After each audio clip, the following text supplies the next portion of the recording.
안녕하십니까, 김영식 교수입니다. 챕터 5 클래스를 같이 공부해 보도록 하겠습니다. 5장에서는 통합 개발 환경인 파이참을 설치해서 같이 이걸 가지고 사용해 보도록 하겠습니다. 혹시 여러분들이 파이참을 미리 설치해 놓고 있었다면 그걸 사용하셔도 되고요. 혹시 자기들만의 파이썬 통합 개발 환경을 쓰고 있는 게 있다면, 예를 들어서 아나콘다라든가 혹은 비주얼 스튜디오를 사용해서 파이썬 프로그래밍을 하고 계신 분이라면 굳이 파이참을 설치하지 않으셔도 됩니다. 자, 그 다음에 파이썬은 객체 지향 언어이기 때문에 클래스에 관한 이야기를 할 것이고요. 클래스 객체와 인스턴스 객체 사이의 이름 공간의 관계를 살펴볼 것이고요. 그 다음에 생성자와 소멸자, 그 다음에 정적 메소드, 클래스 메소드, 연산자, 중복, 상속, 이런 것들에 관해서 같이 공부해 보도록 하겠습니다. 먼저 파이참을 다운로드 받아서 설치해 보도록 하겠습니다. 파이참을 다운로드 받기 위해서 이 상단에 있는 JetBrain이라는 URL 밑으로 가셔서 다운로드 받아 보도록 하겠습니다. 저도 같이 해보겠습니다. 이 URL을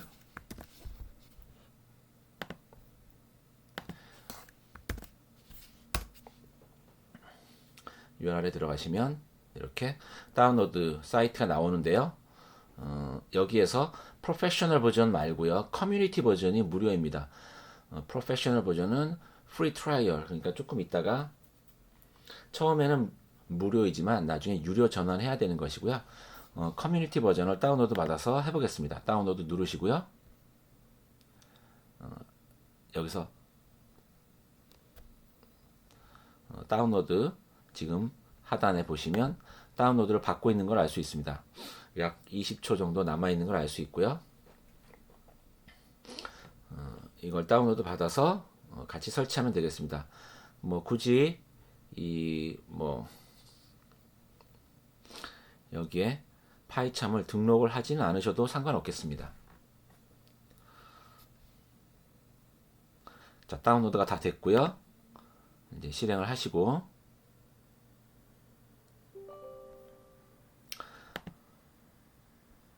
넥스트,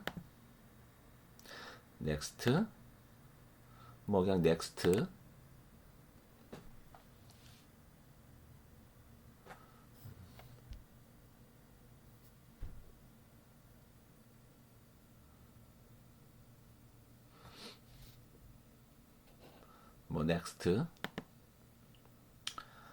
넥스트, 인스톨,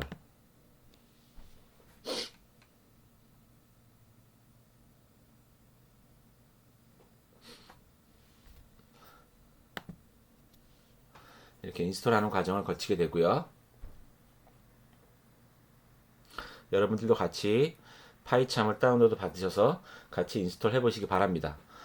인터넷 환경이라면 금방 설치가 되거든요.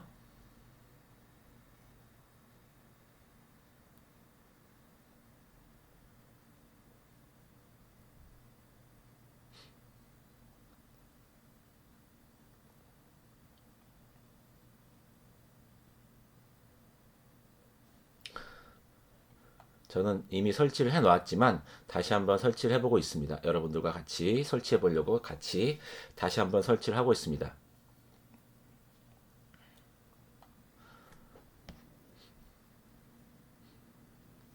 조금만 기다리면 설치가 완료될 것 같습니다.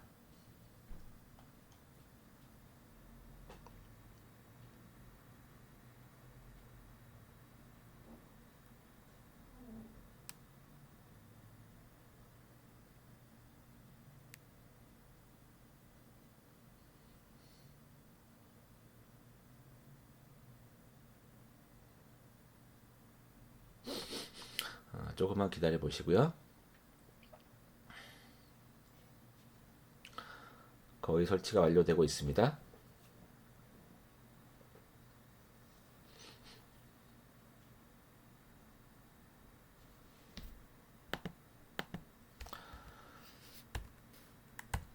설치가 다 완료가 된다면 그 다음에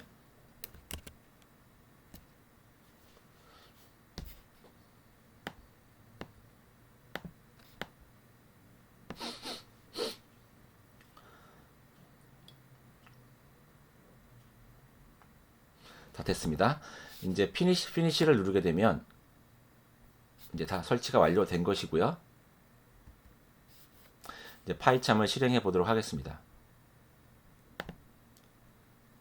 상단에 처음에 설치한 파이참 커뮤니티 에디션이 설치가 된 것을 볼 수 있고요. 이걸 실행하면 처음에 이런 것이 나오는데요. 프리비어스 버전에서 파이참의 세팅을, 만약에 프리비어스 버전, 이전 버전을 설치해 놓은 게 있다면 이전 버전에서 환경 세팅을 가져올 거냐고 물어보는데요. 뭐 가져오셔도 되고요. 혹은 뭐 처음부터 I do not import setting 하셔도 됩니다. 저는 이렇게 하고요. 자, 파이참에 처음에 실행하면 이렇게 나오게 되겠습니다.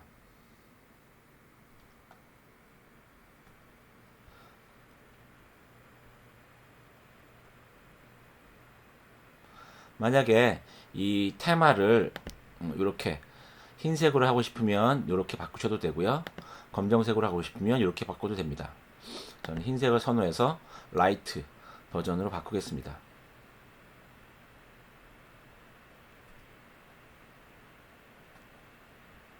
그 다음에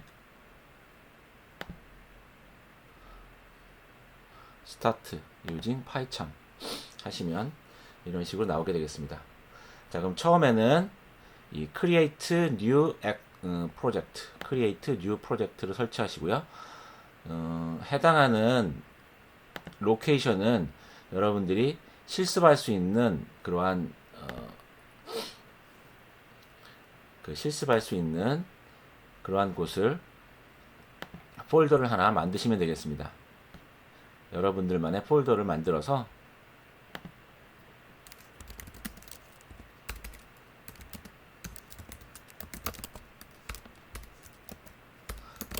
스크립트 언어, 저는 그 밑에 또 실습이라는 폴더를 만들어서 거기를 사용하도록 하겠습니다. 그 다음에 바로 내 크리에이트 하지 마시고요. 여기를 눌러서 열어보시면 인터프리터를 설정할 수 있는 부분이 있는데요. 인터프리터를 지금 현재 있는 것을 쓸 수도 되고요. existing interpreter, 여기서 existing interpreter에서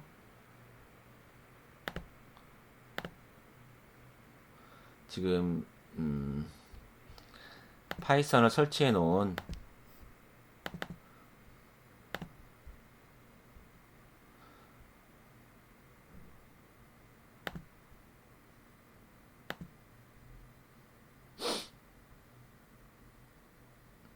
그 파이썬을 설치해 놓은 디렉토리에 python.exe 이거를 선택을 하셔도 되겠습니다.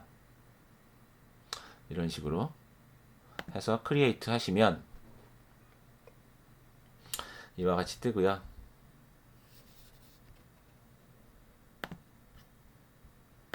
자, 이 상태에서 이제 여러분들이 하실 거는 새로운 프로젝트를 다 만들었고 existing 인터프리터를 설정을 했고, 자 이제는 새로운 프로젝트 상에서 이 실습 환경에서 파이썬 프로그래밍을 하기 위해서 파일을 하나 만들어야 됩니다. 그래서 마우스 오른쪽 버튼을 누른 다음에 이 실습 프로젝트 폴더 밑에서 마우스 오른쪽 버튼 눌러서 New 파이썬 파일 선택을 해서 이렇게 새로운 파일을 하나 만들어주면 그 환경에서 이제부터 코딩을 하시면 되겠습니다. 저도 그럼 같이 해보겠습니다. 이 실습 환경에서 마우스 오른쪽 버튼 눌러서 New 파이썬 파일, 파이썬 파일의 이름은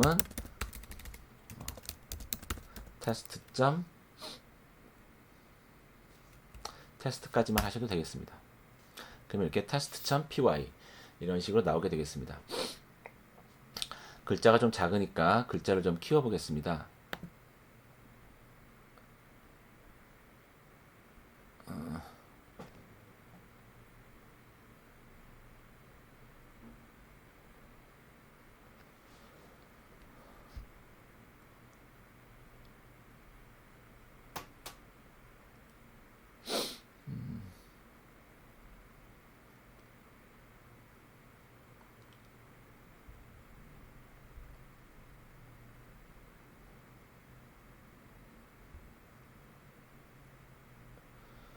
지금 보시면 글자를 키우기 위해서 환경 설정을 찾고 있는데요.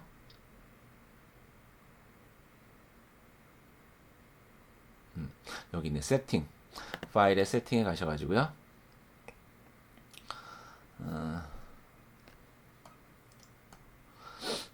여기에서 appearance, 에디터에 가셔서 에디터 제너럴,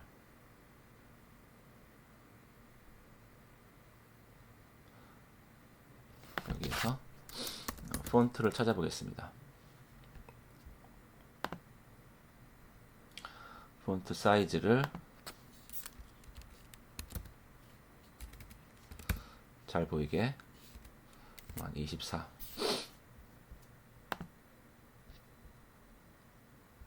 뭐 이 정도로 키워보겠습니다. 조금만 더 키워보겠습니다.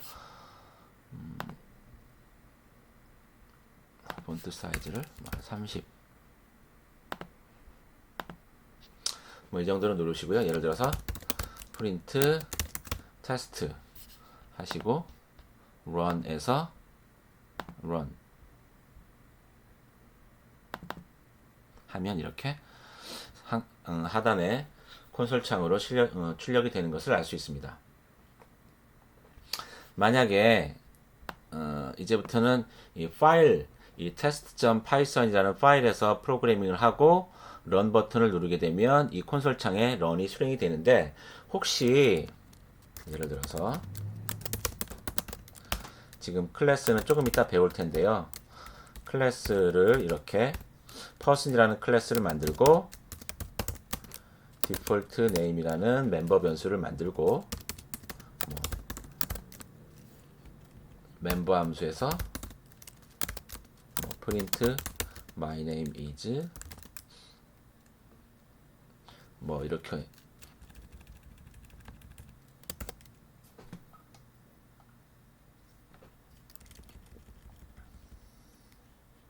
뭐 이런 식으로 만들었다. 이거를 만약에 콘솔 창에서 이어서 계속 실행하는 것을 봐보고 싶다면 이거를 그 마우스 커서로 드래그를 해서 전부 잡은 다음에요. 마우스 오른쪽 버튼을 누르게 되면요.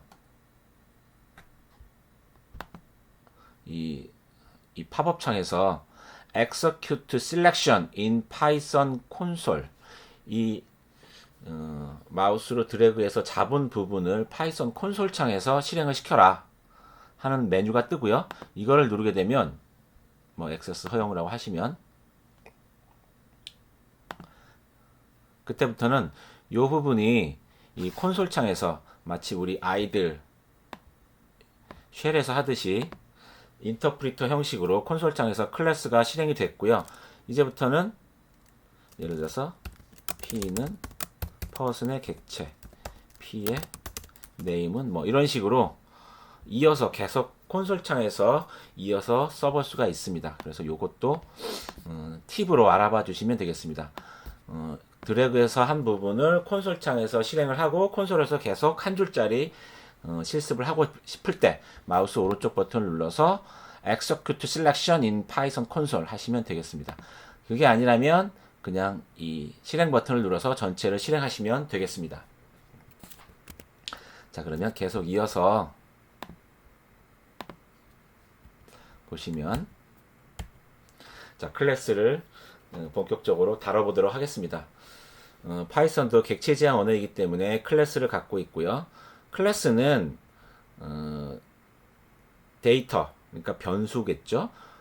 멤버 변수와 그 다음에 이러한 함수들 혹은 메소드라고 하는데 이런 것들을 묶어 놓은 게 클래스입니다. 멤버 변수 혹은 데이터, 그 다음에 멤버 함수 혹은 메소드 이런 것들을 묶어 놓은 게 클래스이고요. 이 클래스는 어떠한 그 틀이라고 보시면 되고요. 이 클래스의 인스턴스 객체들은 여러 개 만들어낼 수 있습니다. 그래서 혹자는 클래스는 붕어빵 틀이고 객체는 즉 인스턴스는 붕어빵들이다. 붕어빵은 여러 개 찍어낼 수 있다. 붕어빵 틀은 한 개이다. 라고 말을 하기도 합니다. 붕어빵을 만들 때 뭐 색깔을 다르게 할 수도 있고 여러 가지 멤버 변수에 있는 값들을 다르게 해서 다른 붕어빵을 만들 수가 있는 것이죠.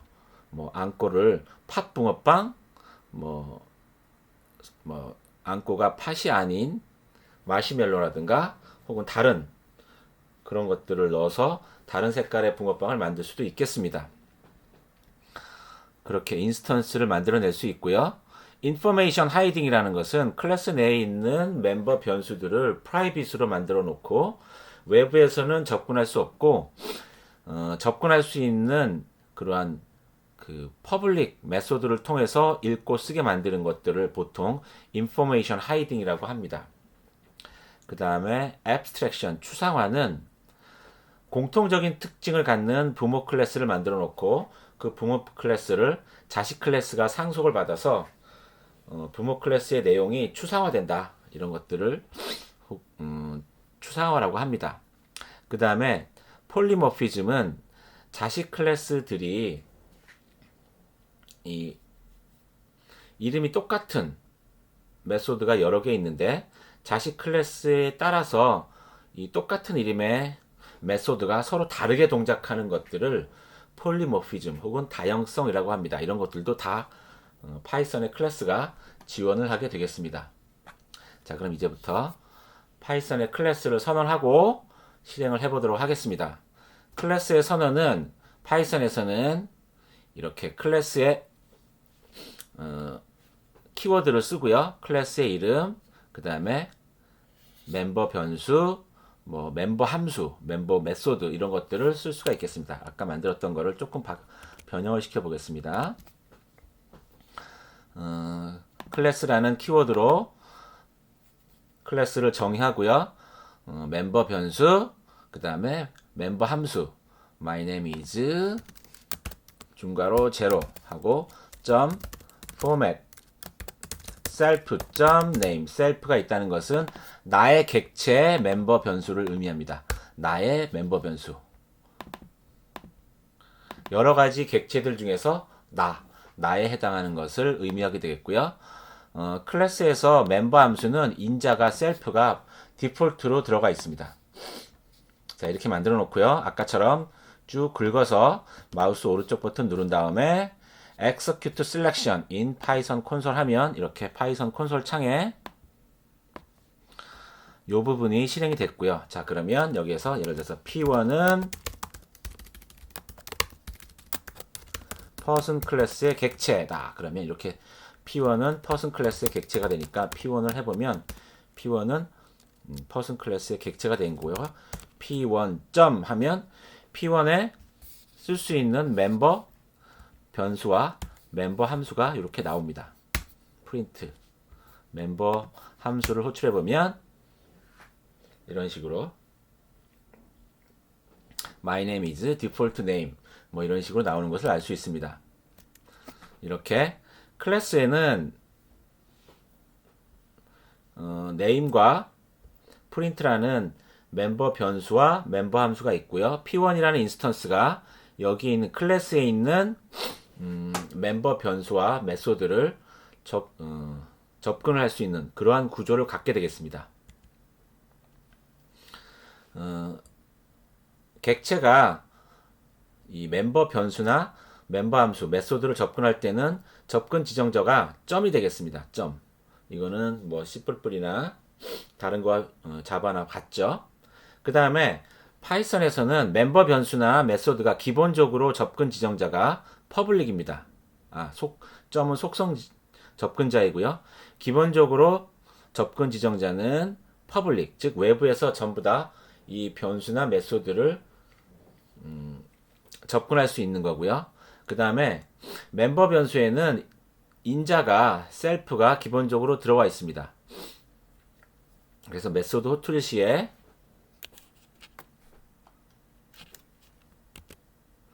메소드를 호출하는 방법이 뭐 이렇게 인스턴스의 멤버 변수를 점을 통해서 속성 접근자를 통해서 접근을 하고요. 뭐 내 이름은 김연아 뭐 이런 식으로 바꾸면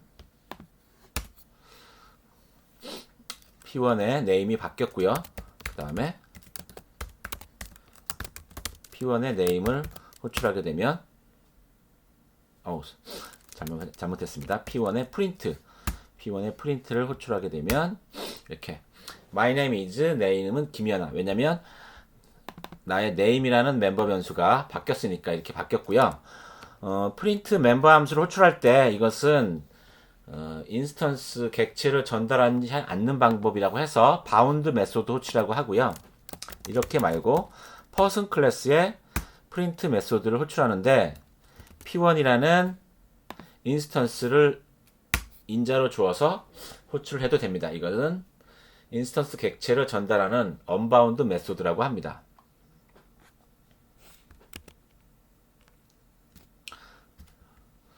자, 이 속성 접근자 점을 통해서 변수나 메소드의 이름을 찾는 순서는 먼저 인스턴스 객체에 있는 영역에서 찾고요. 인스턴스 객체에 이름이 없다면 그 다음에는 상위에 있는 클래스 객체, 클래스 영역에서 이름을 찾고요. 그것도 없다면 전역 영역에서 찾게 되겠습니다. 그래서 이 부분을 조금 다르게 해보면요. 먼저 P1과 P2 두 가지 퍼슨 클래스의 객체를 만든 다음에 P1의 이름과 P2의 이름을 출력을 해보면 그 다음에 P1의 네임을 바꾼 다음에 P1의 이름과 P2의 이름을 출력을 해보면 어떻게 되는지 한번 해보겠습니다.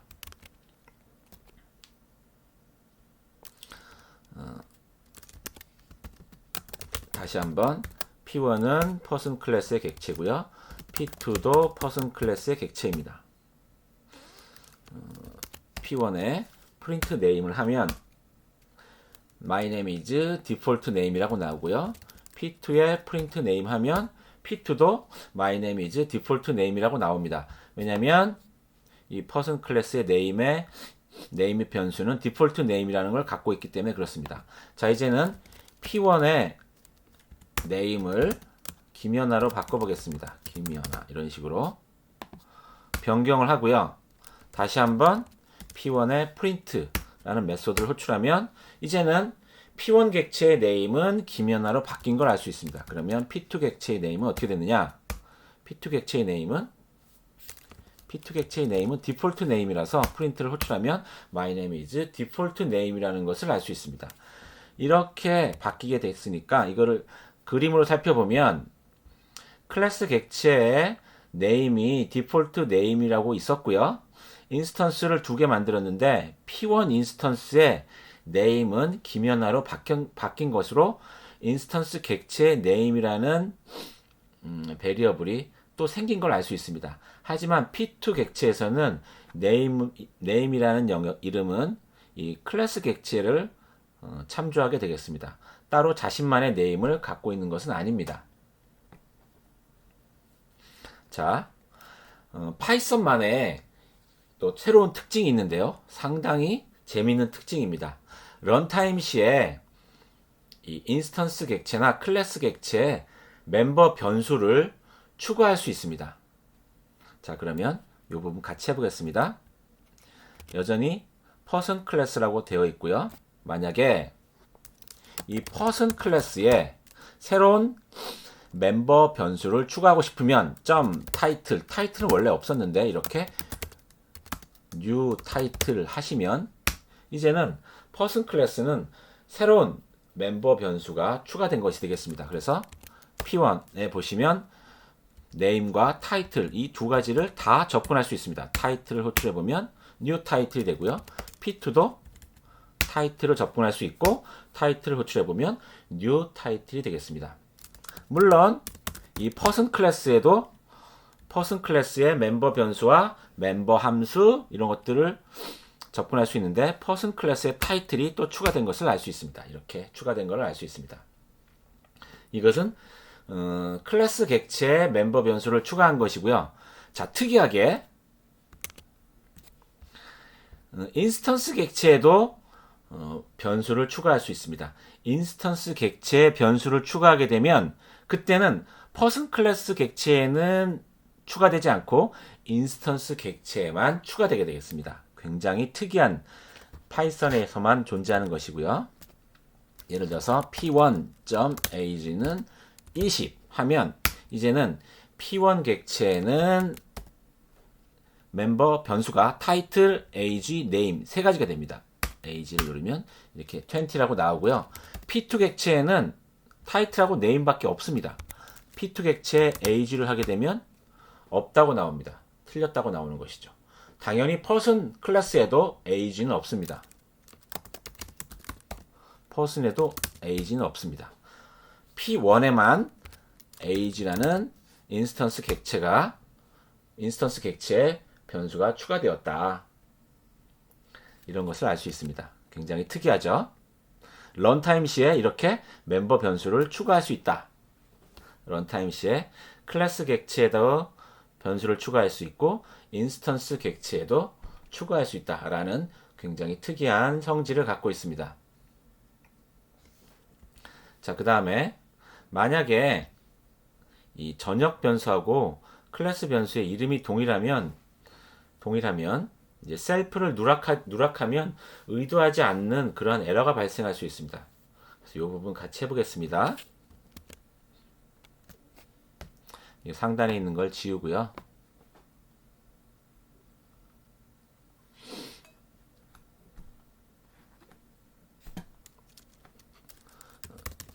string equal not 클래스 멤버 클래스는 gstring이라고 하고요. string은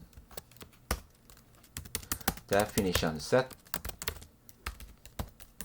메시지가 있을 때 셀프의 스트링, 즉 나의 스트링을 메시지로 입력받은 것으로 바꿔라. 셀프가 있으면 나의 멤버 변수를, 이 부분은 멤버 변수이니까 나의 멤버 변수를 바꾸라는 것이고요. 프린트라는 함수가 셀프를 안 하고 그냥 str을 호출하게 되면 나의 멤버가 아니라 전역 변수를 접근하게 되겠습니다. 자, 이 부분을 마우스로 드래그 한 다음에 오른쪽 버튼 눌러서 execute selection in python console 하시면 이렇게 파이썬 콘솔 창에서 실행이 됐고요. 자, 여기서 gstring이라는 객체를 하나 만들고요. g는 gstring 객체이고요. g 점 누르면 속성 접근자에서 set이나 print라는 메소드를 호출할 수 있는데 set을 해서 나의 멤버 변수인 str을 바꿔보겠습니다. 이렇게 바꿔보겠습니다. 그 다음에 g에 print를 하게 되면 분명히 str을 바꿨는데 바뀌지 않은 걸 알 수 있습니다. 왜냐하면 이 print라는 이 함수 내에서 str에다가 셀프를 안 붙였기 때문에 전역 변수가 출력이 된 걸 알 수 있습니다. 그렇다고 g의 str이 안 바뀌었냐? g의 str은 이렇게 first message로 잘 바뀐 걸 알 수 있습니다. first message로 잘 바뀌었다. 물론 여기서 클래스에 있는 str은 바뀌지 않았습니다. 왜냐하면 이 set 할 때 나의 객체의 str를 바꿨기 때문에 그렇습니다. 객체의 str를 바꿨기 때문에 인스턴스 객체에만 first message라고 바뀌었고요. 클래스 객체에는 클래스에 있는 멤버 변수는 바뀌지 않았다 라는 것을 알 수 있습니다. 자, 그 다음에 클래스 객체와 인스턴스 객체 사이에 인스턴스 관계를 알아낼 수 있는 그러한 내장 함수가 isInstance라는 것이 있습니다. isInstance는 자식 클래스 인스턴스와 부모 클래스 인스턴스 사이에 만약에 부모 자식 간의 관계를 가지면 true고 그렇지 않다면 false 이런 식으로 되고요. 그 다음에 파이썬에서 모든 클래스는 오브젝트라는 클래스를 상속을 받습니다. 그래서 오브젝트 클래스의 모든 클래스는 자식 클래스가 되겠습니다. 자, 이것도 같이 한번 해보겠습니다.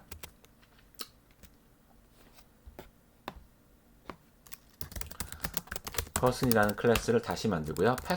패스는 구문이 없는 것이죠. 아무것도 없는 것이지만 이렇게 클래스를 비어있는 클래스를 만들어주는 거고요. bird 패스 student는 person을 상속을 받는다. 파이썬에서 상속을 받을 때는 자식 클래스에다가 가로 열고 부모 클래스를 적어주면 이렇게 상속 관계를 가지게 됩니다. 부모 클래스를 상속을 받는다. 그 다음에 패스 이렇게 써주고요. 이 부분을 긁어다가 마우스 오른쪽 버튼 눌러서 execute selection in python console 하시고 그러면 이렇게 콘솔 창에서 실행이 됐고요. 자, 이때 P는 person 클래스의 객체고 S는 student 클래스의 객체다. 그러면 이제 is instance라는 함수는 P가 person 클래스의 인스턴스냐 하고 물어보는 거죠. 인스턴스라고 할 수 있죠. 부모 자식 간의 관계가 아니라 인스턴스이냐고 물어보는 겁니다. 제가 조금 전에 잘못 설명했네요. 인스턴스인 관계를 나타냅니다. is instance 즉 객체냐, s가 person 클래스의 객체냐,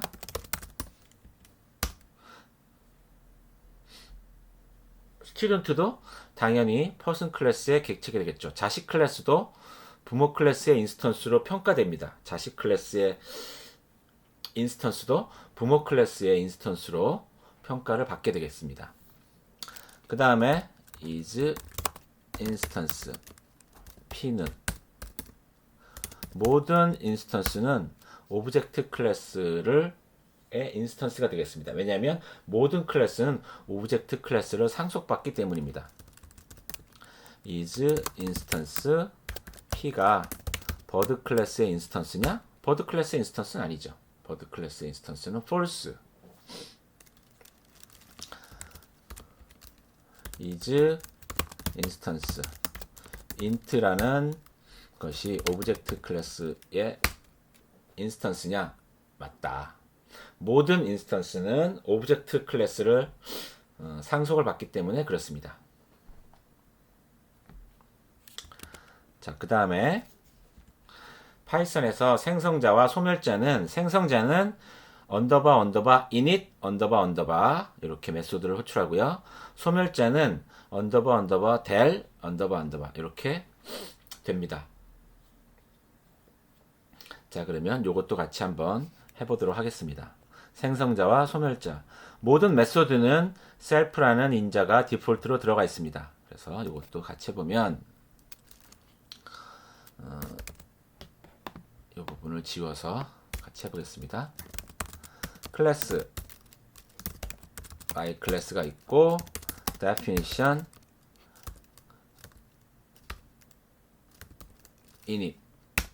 init 하고 인자로 value를 받아서 self의 value는 지금 대문자 value라는 멤버 변수가 없었는데 self.value 하면 지금 멤버 변수를 새로 만든 거가 되겠습니다.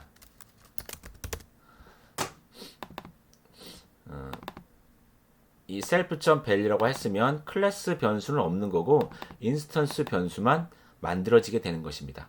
그래서 생성을 할 때 인자로 받은 값을 나의 멤버 변수인 대문자 value로 초기화를 시켰다. 그 다음에 print class is created value 하고 그 값은 value를 써주고요.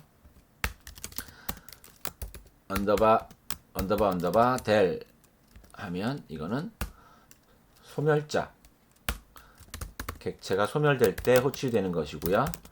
class is deleted라고 이렇게 출력을 해주게 되겠습니다. 자, 그러면 이 부분을 쭉 긁어다가 execute selection in Python console 하시고요.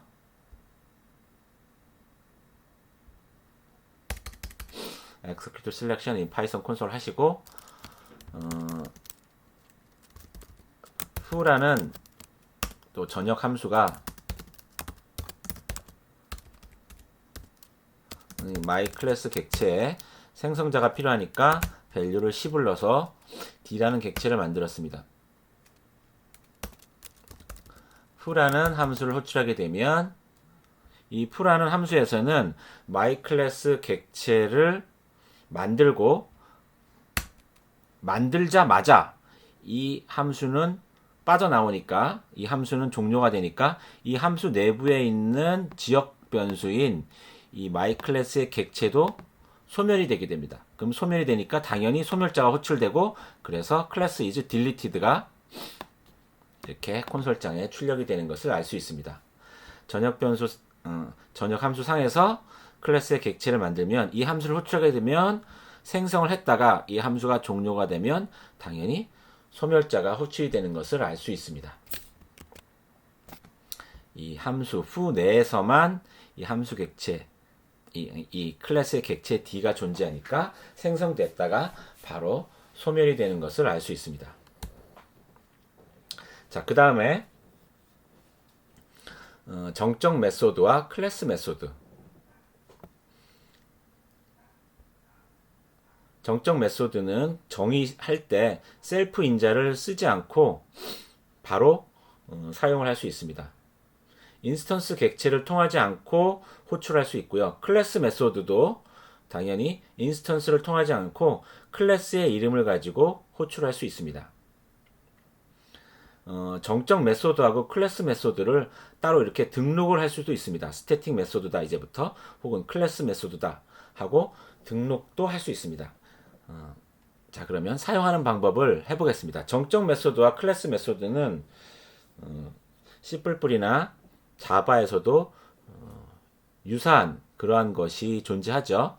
보통은 정적 메소드와 클래스 메소드가 동일한 개념인데 파이썬에서는 정적 메소드를 호출하는 방법과 클래스 메소드를 호출하는 방법이 조금 다릅니다. 하지만 내용은 유사합니다. 자, 그러면 이 부분 같이 실습해서 정적 메소드와 클래스 메소드를 사용하지 않는 경우 어떻게 인스턴스 객체를 관리하는가, 그 다음에 정적 메소드와 클래스 메소드를 이렇게 등록을 해서 사용하는 경우, 이 두 가지 경우를 다 볼 텐데요. 등록을 해서 사용하는 경우는 잘 쓰지 않고 이 부분을 써서 할 텐데요. 이 부분을 같이 한번 실습을 해보도록 하겠습니다. 같이 여러분들도 해보시기 바랍니다. 클래스에 생성된 객체를 관리하고 싶다. 카운터 매니저. 객체를 카운트하는 매니저이고요. 인스턴스 카운트는 제로이고요. 이거는 클래스 멤버 변수를 하나 만들었고요. 생성자에서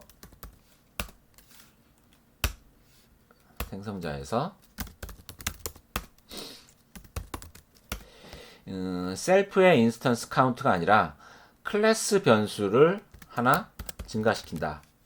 객체가 생성될 때마다 클래스 공간에 있는 변수를 증가시킨다. 클래스 변수가 되는 것이죠. 클래스 객체 공간에 변수를 증가시킨다.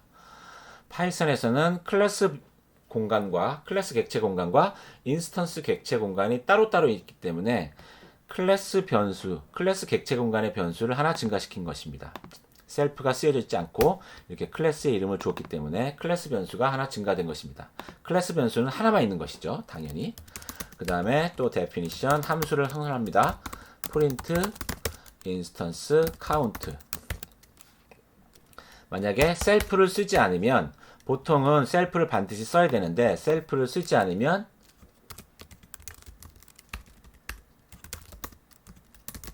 셀프를 고의로 쓰지 않는다. 셀프를 고의로 쓰지 않으면 이 함수는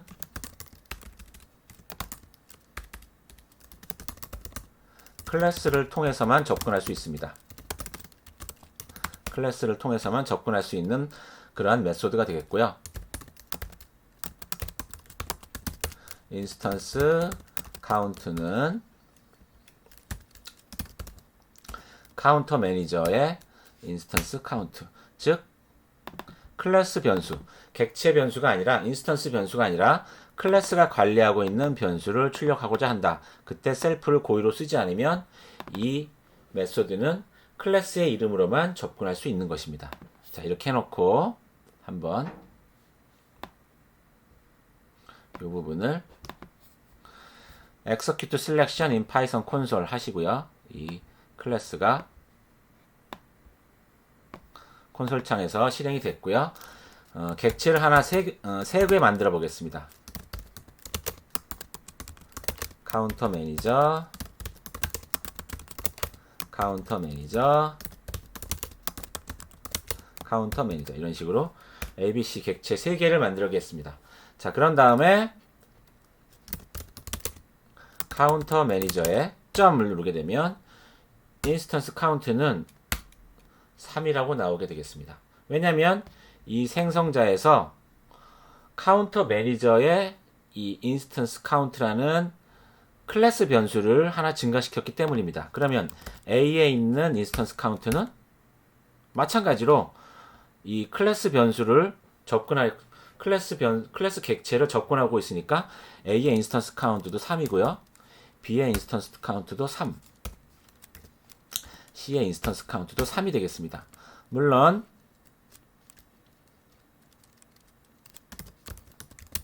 이제 이 카운터 매니저에 프린트 인스턴스 카운트를 하게 되면 이거는 인스턴스 카운트를 3, 현재 객체가 3개 만들어졌다라는 것을 알 수 있고요. 이거는 A에서는 접근할 수 없게 되겠습니다. 왜냐하면 셀프가 없기 때문에 그렇습니다. 셀프가 없는 것은 고의로 셀프를 쓰지 않은 거고요. 그때는 반드시 이 클래스의 이름을 통해서만, 클래스를 통해서만 접근할 수 있다라는 의미가 되겠습니다. 보통은 인스턴스의 객체를 관리할 때 이런 식으로 클래스 변수를 증가시키고 클래스 메소드를 만들어서, 즉 셀프를 쓰지 않고 클래스를 통해서만 접근할 수 있도록 만들어서 쓰게 되겠습니다. 이런 식으로 하면 인스턴스 객체 개수를 관리를 할 수 있게 되겠습니다. 자, 그 다음에 이렇게 만든 것을 이제부터 정적 메소드다 하고 이 스태틱 메소드로 등록을 하고요. 그 다음에 뭐 클래스 메소드다, 이제부터 클래스 메소드라고 등록을 해서 처리를 할 수도 있겠습니다. 뭐 이 부분은 굳이 잘 안 쓰이는 것이니까 이 부분은 실습을 여러분들 스스로 해보시면 되겠습니다. 자, 그 다음에 또 굉장히 중요한 그 개념이 있는데요. 파이썬의 클래스는 전부 다 이 접근 지정자가 기본적으로 속성이 퍼블릭입니다. 근데 프라이빗이라는 그러한 키워드가 없기 때문에 외부에서 모두 다 그냥 접근할 수 있는데, 이걸 해결하기 위해서 만약에 멤버 변수의 이름을 언더바로 시작을 하게 되면 외부에서 접근할 때는 자동으로 이 변수의 이름이 언더바 클래스의 이름 언더바가 붙게 되어서 변수의 이름이 바뀌게 됩니다. 이거를 네임 맹글링이라고 하고요. 그래서 언더바를 붙이게 되면 기본적으로 외부에서 쉽게 접근하지 못하는 그런 프라이빗 변수 효과가 나오게 됩니다. 이거를 네임 맹글링이라고 합니다. 자, 이것도 그럼 한번 같이 해보도록 하겠습니다.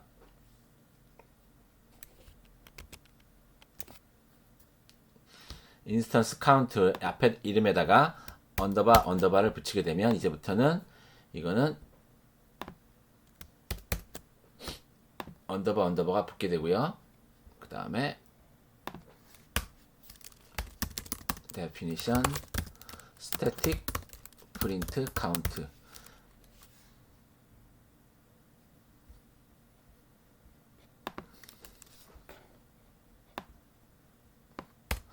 고의로 셀프를 쓰지 않은 그러한 스태틱 메소드를 만들고요. 인스턴스 카운트는 뭐 이런 식으로 언더바 언더바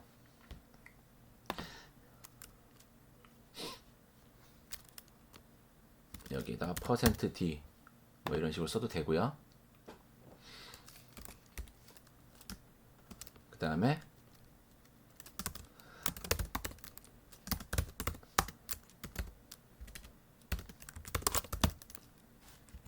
스태틱 메소드로 스태틱 프린트 카운트를 이렇게 등록을 할 수 있게 되겠습니다. 자, 이 부분을 execute selection in 파이썬 콘솔 하시고요. 만약에 카운터 매니저 점 하고 언더바 언더바 인스 카운트를 접근하려고 하면 접근이 안 됩니다. 왜냐하면 외부에서는 이 인스 카운트가 언더바 클래스의 이름 언더바 언더바로 붙여서 네임 맹글링이 됐기 때문입니다. 그래서 이렇게 자동으로 바뀌게 된 것입니다. 변수의 이름 앞에 언더바 언더바를 붙이게 되면 변수의 이름은 이렇게 앞에 언더바 클래스의 이름이 자동으로 들어가게 돼서 바뀌게 된 것을 알 수 있습니다.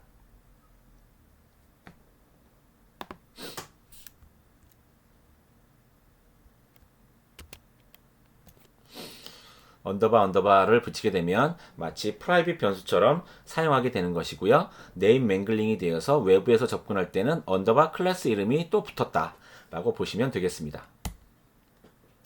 자, 이제는 연산자 오버로딩, 연산자 중복에 대해서 한번 배워보도록 하겠습니다.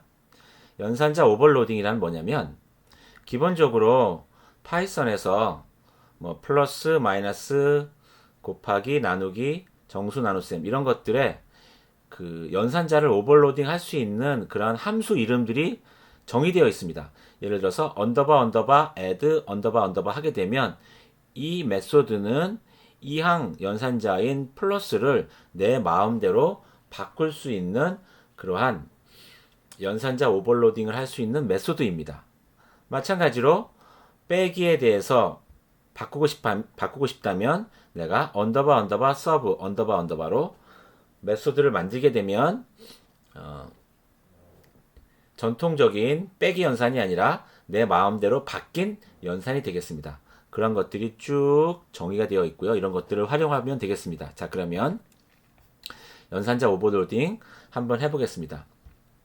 팀장님의 요구로 기존의 gstring이라는 클래스의 remove 메소드와 동일한 기능을 마이너스 연산자가 사용하도록 수정을 해보려고 합니다.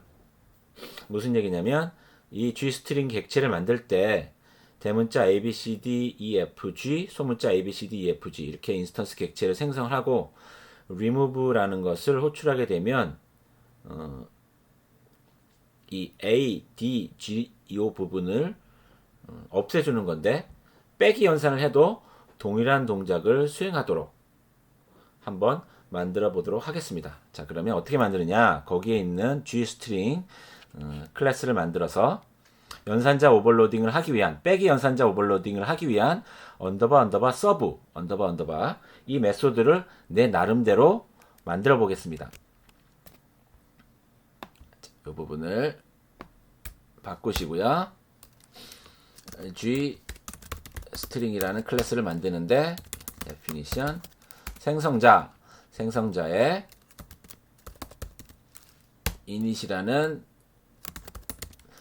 인자가 있는데 디폴트 값은 none이고요. 셀프의 컨텐트 이 멤버 변수인 컨텐트를 만드는데 init을 인자로 받은 것을 초기화시킨다. 이 셀프의 컨텐트는 셀프가 붙어 있으니까 인스턴스 객체에만 존재하는 변수가 되겠습니다. definition sub definition 언더바 언더바 sub 이거는 빼기를 오버로딩하는 그러한 연산자 오버로딩 할 수 있는 메소드이고요. 하는 방법은 string이라는 str이라는 인자를 받아서 포문을 돌립니다. str에서 포문에서 하나씩 i로 끄집어낸 다음에 셀프에 있는 컨텐트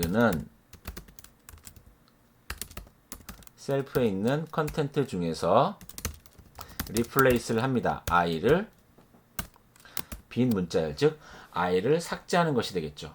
i를 빈 문자열로 replace, 바꿔치기 한다는 것은 i라는 문자는 없앤다 라는 것이 되겠습니다. 그리고 나서 gstring의 객체를 셀프의 컨텐트를 인자를 받아서 출력을 하게 되겠습니다. remove라는 메소드는 str를 받고요. 하는 역할은 나의 serve라는 메소드를 호출하는 거다. str를 넘겨주는 거다. 이렇게 하게 되면 자, 이거를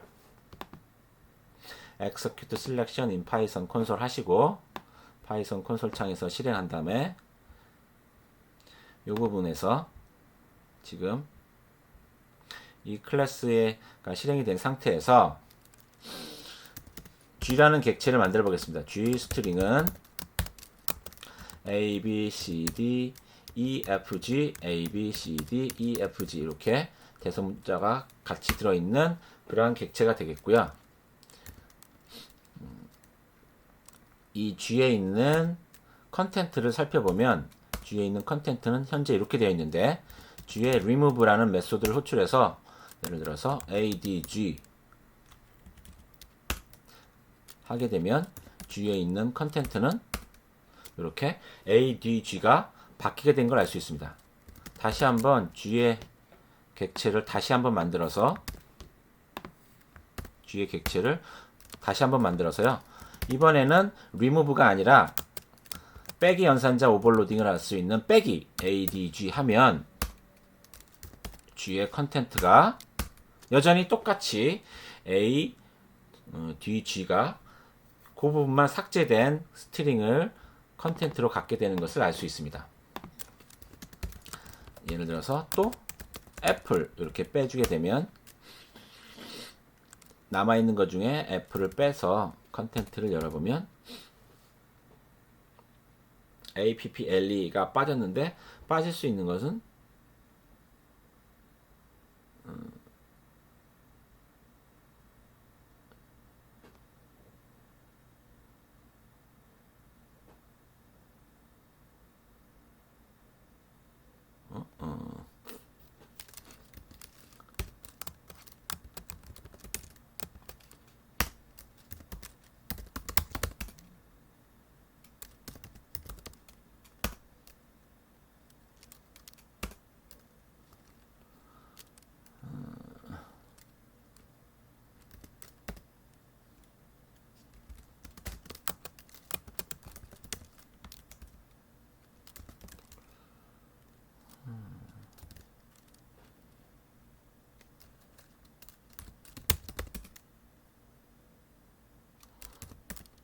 이상하다. 다시 한번 해보겠습니다. A, B, C, D, E, F, G, A, B, C, D, E, F, G 이런 식으로 객체를 만든 다음에 가끔가다 얘가 오류가 있거든요. A, P, P, L, E를 빼면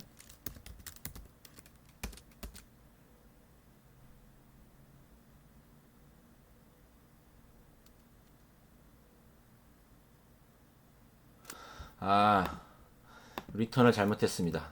포문에서 리턴하는 게 아니라 포문이 끝난 다음에 리턴했어야 되는데 제가 이 부분을 잘못했어요. 그래서 잘못됐군요. 죄송합니다. 그래서 한자만 처음에만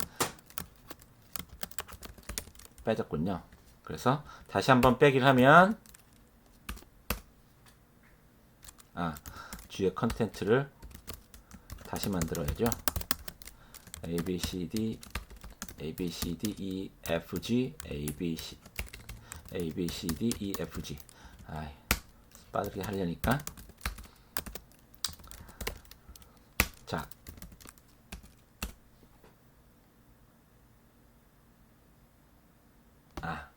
아, 죄송합니다. 이 부분을 실행을 해야 되는 거죠. 이 부분을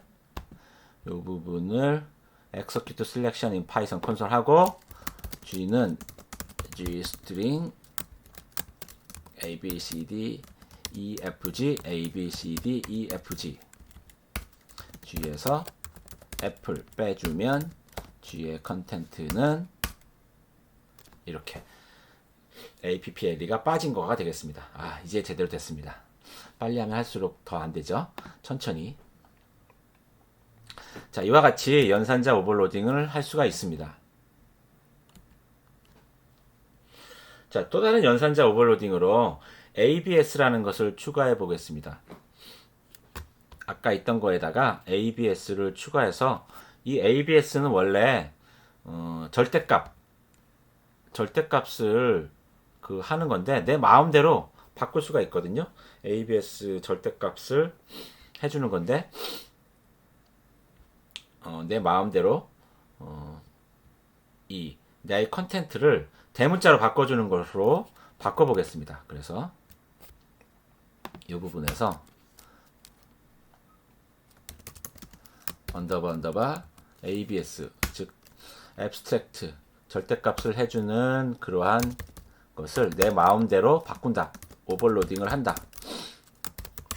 셀프의 컨텐트라는 스트링을 upper 즉 대문자로 바꿔준다. 자, 이렇게 하고 리무브는 하지 말고요. 프린트 리무브는 필요 없고 프린트 셀프의 컨텐트 뭐 이런 식으로 만들어 보겠습니다. 자, 그러면 이 부분을 또 쭉 긁어다가 execute selection in Python 하고 G는 G string 소문자 A, 대문자 B, C, D, E, F 뭐 이런 식으로 바꿨다고 합시다. G의 컨텐트를 보면 이렇게 나오고요. G에서 똑같이 뭐 DF를 빼면 G의 컨텐트는 DF가 빠졌죠. 그 다음에 ABS G 하면 abstract를 해서 G로 받으면 G의 컨텐트는 이제는 컨텐트가 전부 다 대문자로 ABS가 대문자로 모두 바꿔주는 그러한 연산자 오버로딩을 했으니까 대문자로 다 바뀌었습니다. 자, 그 다음에 또 연산자 오버로딩의 예로 length라는 내장 함수를 오버로딩 할 수 있는 연산자 오버로딩이 있고요. 그 다음에 list라든가 이런 거에서 쓰는 인덱스를 하는 연산자를 오버로딩 하는 방법, 이런 것도 한번 같이 해보도록 하겠습니다.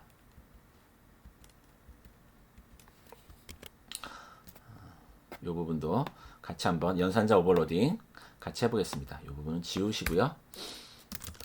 sequencer라는 클래스고요. definition 생성자 init에서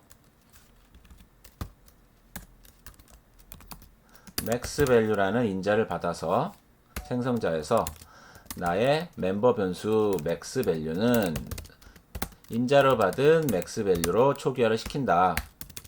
그리고 언더바 length라는 연산자 오버로딩을 해서 이제부터 내장 함수 length를 내 마음대로 바꾸겠다. 어떻게 바꿀 거냐? 원소의 개수가 아니라 max value를 변환해 주겠다. 그 다음에 언더바 get item이라는 그러한 이러한 연산자 오버로딩 함수를 하게 되면 인덱스 연산자인데, 즉 이 꺽쇠 연산자를 하는 건데 인덱스에 있는 값을 얻어내는 건데 내 마음대로 바꿔서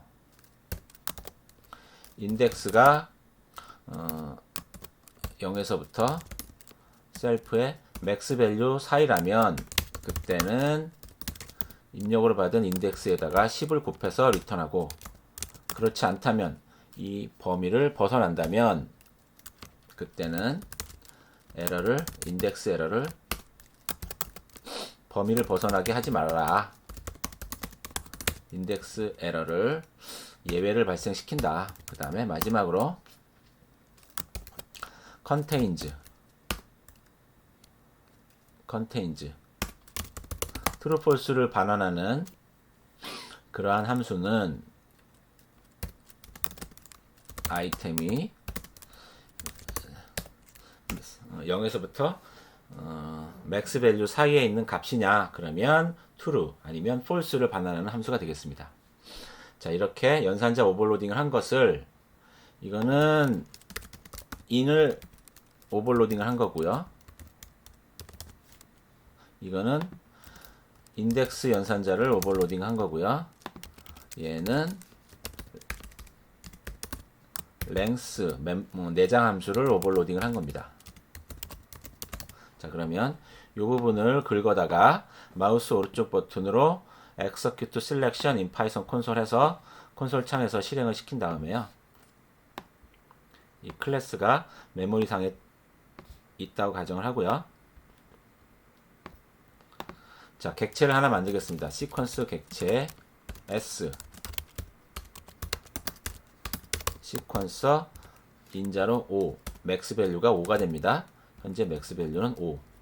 s의 인덱스 1 하게 되면, 자, 인덱스 연산자는 이 부분인데 내 마음대로 0과 맥스 밸류 사이에 있는 값을 넣어주게 되면 그 값에다가 10을 곱해서 반환해 줍니다.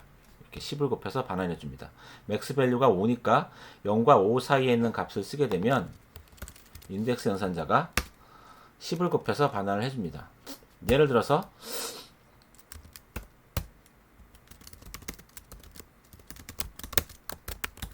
(1에서 5) 사이에 있는 수열에서 i를 받아서 si를 수행해라. 그래서 스트링 안에다가 이렇게 뭔가를 수행하는 스트링 컴프레hension을 수행해서 리스트 컴프레hension 해서 리스트 조작을 하게 해서 만들면,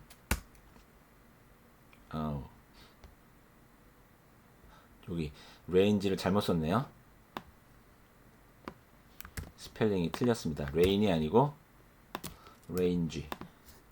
그러면 이렇게 1, 2, 3, 4, 5에 대해서 si를 수행하게 되면 i에다가 전부 다 10을 곱한 10, 20, 30, 40, 50 이렇게 만들게 되겠고요. length s를 하게 되면 max 밸류를 호출하게 되니까 5가 되겠고요. 3 in s가 3이 s 안에 있느냐 하고 물어보는 이 contain을 호출하게 되면 0과 max 밸류 사이에 있는 값이라면 0보다 크고 max 밸류보다 작거나 같으면 true가 되겠고요. 7 in s 하게 되면 false가 되겠고, 마찬가지로 s7 하게 되면 지금 0보다 크고 맥스 밸류 사이에 있으면 제대로 된 값을 출력하는데 그렇지 않다면 이렇게 raise index error라는 그러한 예외를 호출하게 되겠습니다. 자, 그 다음에 상속. 이 파이썬의 클래스도 상속을 할 수 있는데요. 상속을 할 때는 부모 클래스의 모든 속성을 자식 클래스가 다 갖게 됩니다. 데이터와, 즉 변수와 메소드, 멤버, 함수를 다 자식 클래스가 물려받을 수 있고요. 물론 자식 클래스는 자신만의 특화된 메소드와 변수를 따로 정의할 수 있습니다. 이렇게 하면 동일한 코드를 부모 클래스가 갖고 있고, 그 다음에 추가적으로 자식 클래스에서 부모 클래스를 상속을 받은 다음에 자식 클래스만의 변수와 메소드를 만들게 되면 코드를 유지하고 관리하는 데 굉장히 용이하게 되겠고요. 그 다음에 각각의 자식 클래스마다 또 다른 특별한 함수 오버로딩을 해서 동일한 이름의 함수 오버라이딩을 해서 동일한 이름의 함수이지만 다르게 동작하는 다형성을 또 구현을 할 수가 있겠습니다. 자, 그러면 거기에 있는 것을 또 퍼슨 클래스와 스튜던트 클래스를 같이 또 해보겠습니다.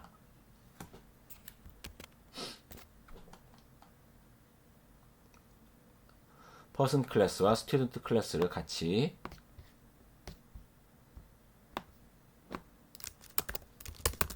퍼슨 클래스가 있고요. 생성자가 있고, 생성자에는 name과 phone number 이렇게 두 가지 인자가 있고요. 셀프의 name, 즉 멤버 변수 self name과 멤버 변수 phone number 이것들을 다 초기화를 시키고요. print info라는 그러한 함수를 멤버 함수를 만들어서 print info name은 중괄호 0 phone number 중괄호 1 format self의 name self의 phone number 이렇게 쓰고요. definition print person data는 print person 하고 똑같이 이 부분 카피를 해서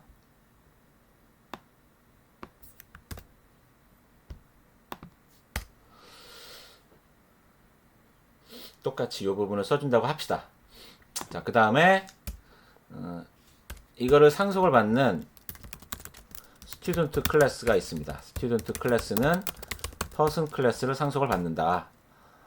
생성자에서 언더바 init 생성자에서 스튜던트 클래스는 인자가 name, phone number 뿐만 아니라 듣는 과목, subject 스튜던트 아이디 이렇게 네 가지 인자를 받고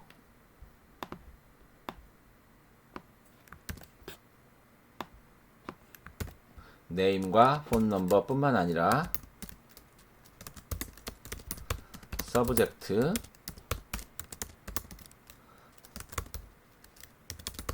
스튜던트 아이디도 스튜던트 아이디 이런 식으로 하게 된다고 합시다. 여기 세미콜론이 콜론이 빠졌네요. 자, 이 부분을 긁어다가 execute selection in python console 해서 두 가지를 클래스를 실행시켰고요. 자, p person 클래스의 객체를 만듭니다. Derek 이라는 이름으로 폰 넘버는 뭐 010-123-4567 이런 식으로 만들었고요. S는 student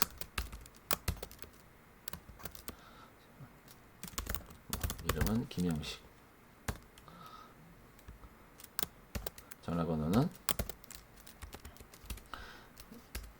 111111 이런 식으로 바꿨고요. 서브젝트는 게임 서브젝트는 스크립트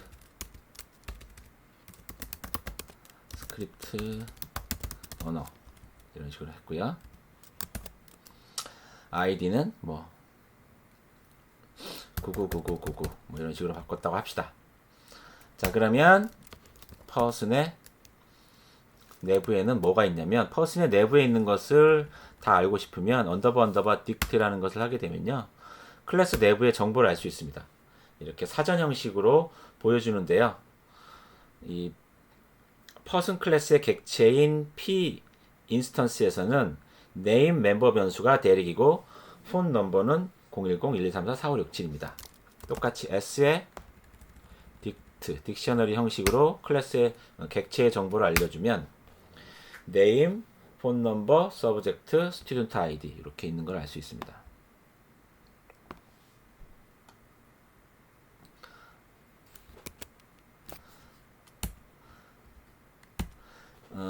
부모 자식 간의 관계에 있는지 확인하는 방법은 is subclass라는 것이 있습니다. 지난번에도 얘기했듯이 모든 클래스는 오브젝트 클래스의 자식 클래스이기 때문에 모든 클래스의 자식 클래스 관계를 갖고 있습니다. 자, 그럼 요것도 잠깐만 해보면 is subclass라는 매장 함수는 클래스의 이름을 써주고 인스턴스가 아닙니다. 두 개의 클래스 사이의 관계가 부모 자식 관계라면 true is subclass가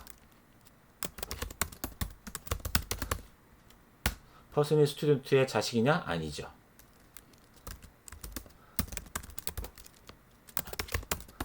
person이 person의 자식이냐? 자기 자신은 자기 자신의 자식이라고 할 수 있습니다. true is subclass person이 오브젝트 클래스의 자식 클래스이냐? true. 모든 클래스는 오브젝트 클래스의 자식 클래스라는 것을 알 수 있습니다. 만약에 스튜던트 클래스에 점 하고 언더바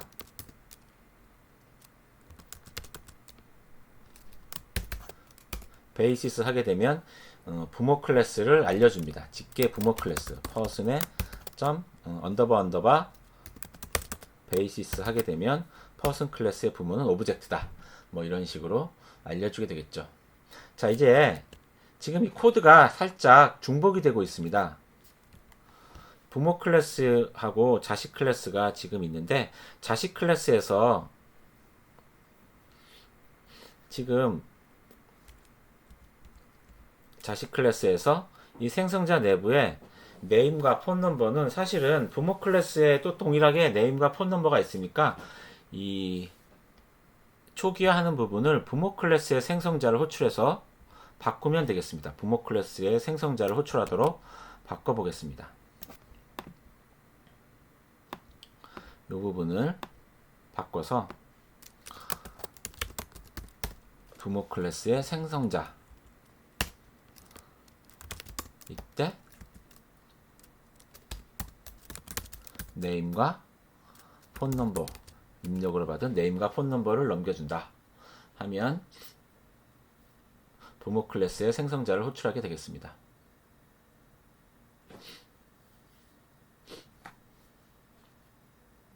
그리고 만약에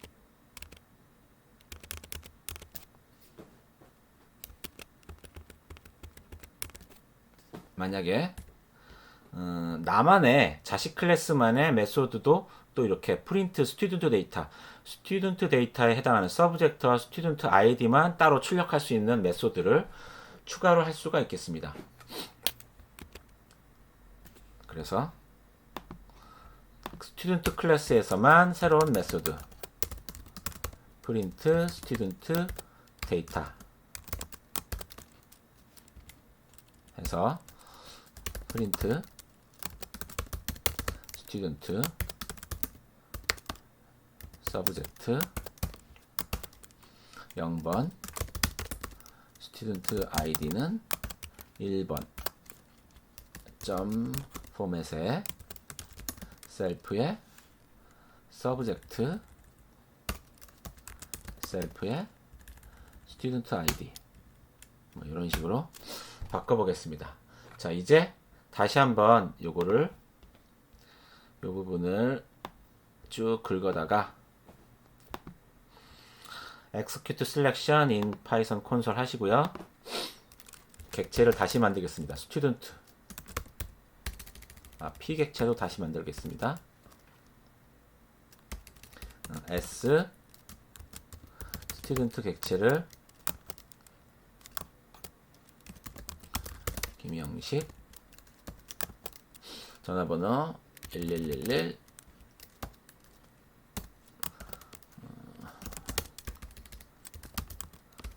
과목 이름 스크립트 언어 학번 뭐 이런 식으로 썼다고 합시다. 그러면 s 점 해서 프린트 person 데이터 하면 person에 해당하는 name과 phone number가 나오고요. s student 데이터 하면 스튜던트 데이터에 대한 내용이 되겠습니다. 추가된 메소드가 호출되는 걸 알 수 있고요.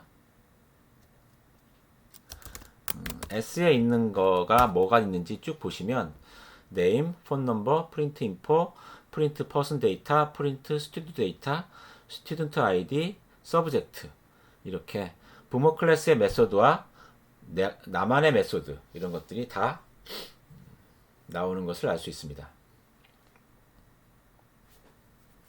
자, 이번에는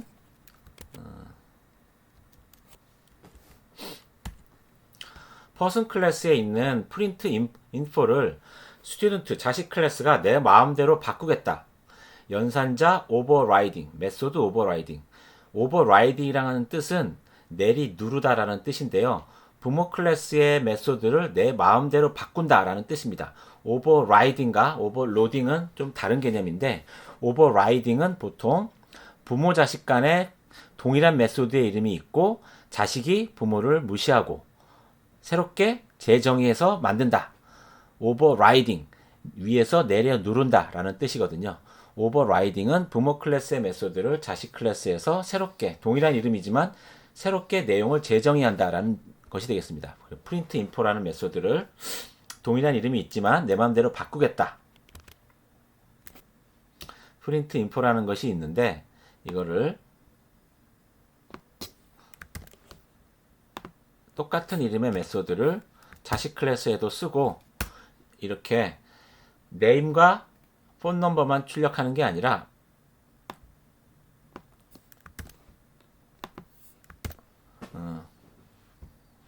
info라고 하고요. subject하고 student id까지 출력할 수 있도록 마음대로 재정의해서 바꾸겠다. 자, 그러면 이 부분도 다시 한번 긁어다가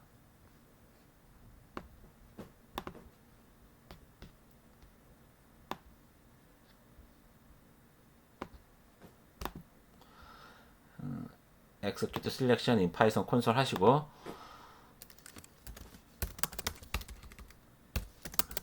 퍼슨 클래스의 객체를 팀 이름은 팀 전화번호는 555 이런 식으로 만들었고요. S는 스튜던트인데 아까처럼 이름은 김영식 전화번호 1111 과목 이름은 스크립트 언어 학번은 9999 이런 식으로 만들었다 치면 퍼슨의 객체의 리스트가 P하고 S를 갖는 리스트를 하나 만들어서요. for item in person 리스트에서 아이템의 print info라는 메소드를 호출하면 P의 print info하고 S의 print info는 P의 print info는 person의 print info는 name과 phone number를 출력을 해주고요. 여기 가로를 다 빼먹었네요. 가로를 다 빼먹었는데 하여간 스튜던트의 print info는 name과 phone number 뿐만 아니라 subject와 student id까지 이렇게 출력해 주는 것을 알 수 있습니다.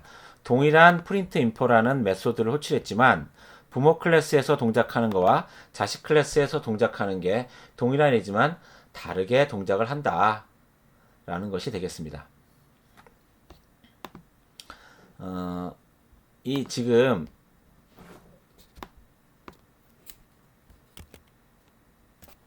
이렇게 메소드 오버라이딩을 해서 부모 클래스의 프린트 인포와 자식 클래스의 프린트 인포가 이름이 동일한데 자식 클래스가 재정의를 한 것이고요.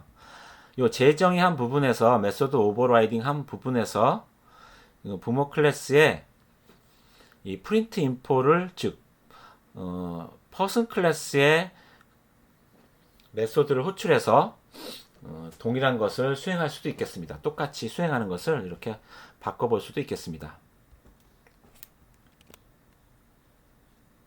무슨 얘기냐면 이 부분을 이렇게 다 프린트하지 않고 person 클래스에서 print info 그 다음에 이 스튜던트 것을 인자로 넘겨줘라 하는 식으로 하면 동일한 효과를 내게 되겠습니다. 동일한 효과를 내게 된다.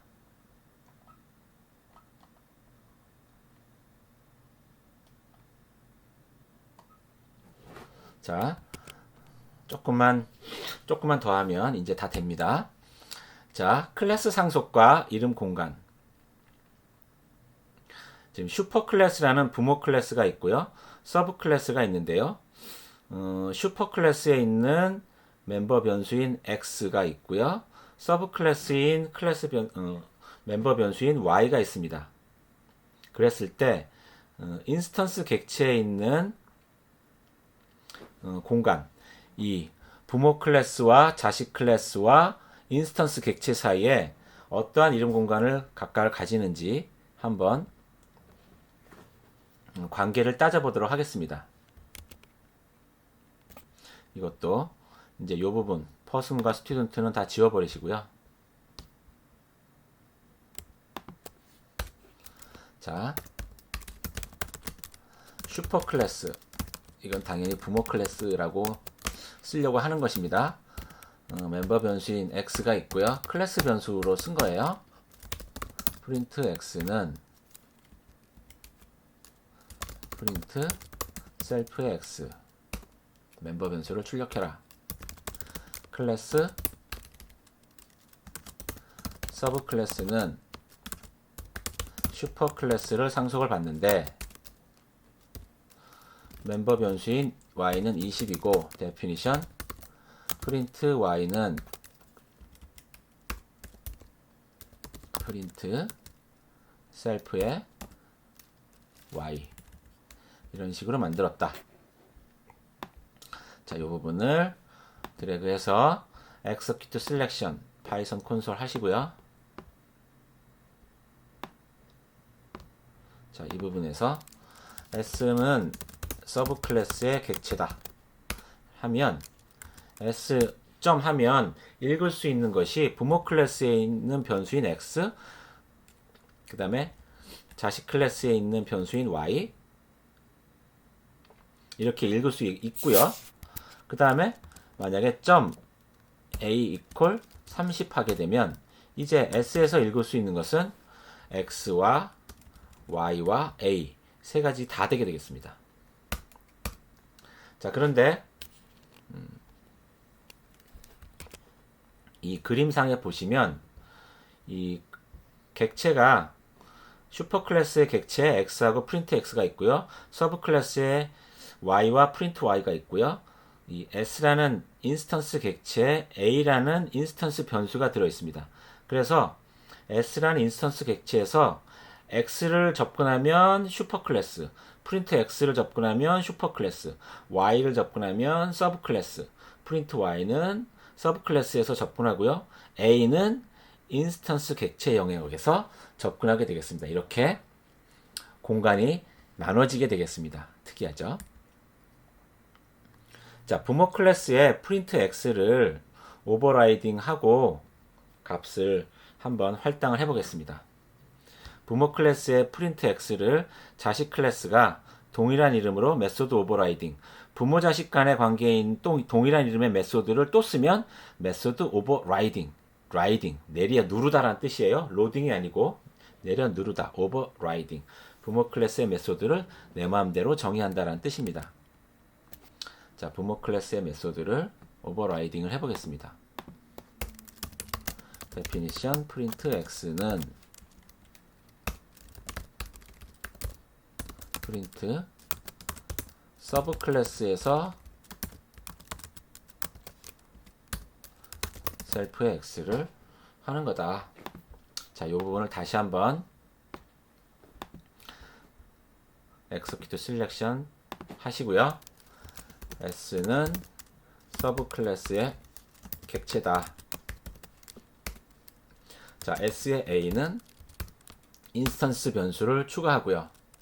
s의 x는 50, 슈퍼 클래스 멤버 변수의 값을 할당하고요. 그럼 슈퍼 클래스에는 지금 뭐가 들어있느냐 값을 살펴보면 슈퍼 클래스에 있는 값을 할당했으니까 슈퍼 클래스에 있는 값이 10으로 바뀐 것을 알 수 있습니다.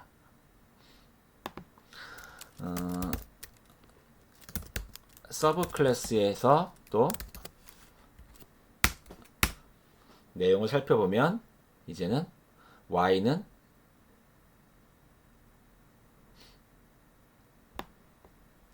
20으로 들어있는 것을 알 수 있습니다.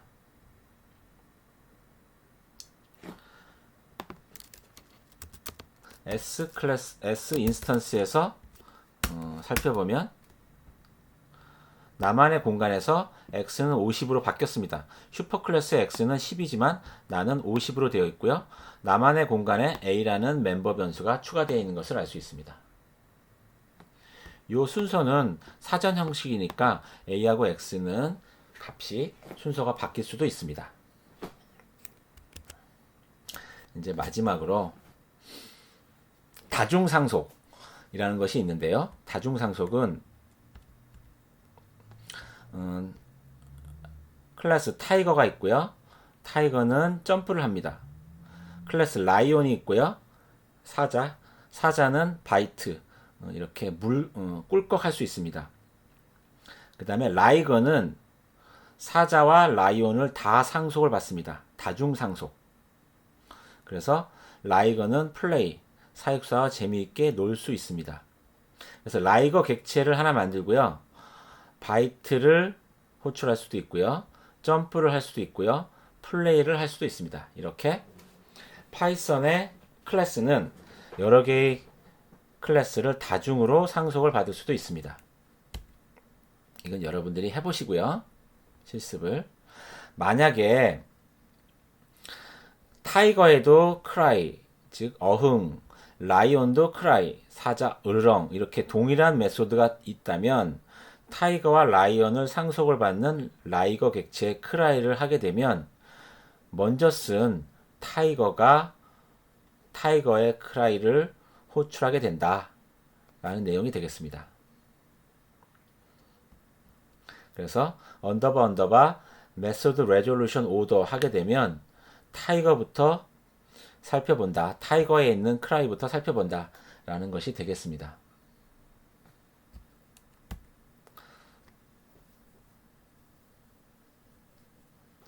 그 다음에 슈퍼라는 것은 부모 클래스 메소드를 호출할 때 사용하는 방법이고요. 애니멀과 타이거와 라이언 각각 생성자가 있는데 타이거가 애니멀을 상속을 받았어요. 당연히 타이거는 동물이니까 애니멀을 상속을 받는다고 하고요. 이 생성자에서 부모 클래스의 생성자를 호출하고 싶으면 슈퍼 쓰고 생성자 호출하면 부모 클래스의 생성자가 호출이 됩니다. 마찬가지로 라이온도 애니멀을 상속을 받는다고 했을 때 라이온의 생성자에다가 슈퍼 하시면 애니멀의 생성자가 호출이 되고 나만의 또 생성자 뒷부분이 기술을 하면 되겠습니다. 라이거는 타이거와 라이언을 두 개 다 상속을 받는 다중 상속을 하고 생성자에서 슈퍼 하게 되면 부모 클래스의 생성자를 호출하는데 이때는 이 라이거에서는 일단 애니멀 한번 호출되고요. 라이언, 타이거, 그 다음에 라이거 이런 식으로 한 번씩만 호출이 되는 것을 알 수 있습니다. 자, 여기까지 제 5장 클래스에 대해서 같이 배워봤습니다. 여러분들 장시간 수고하셨습니다.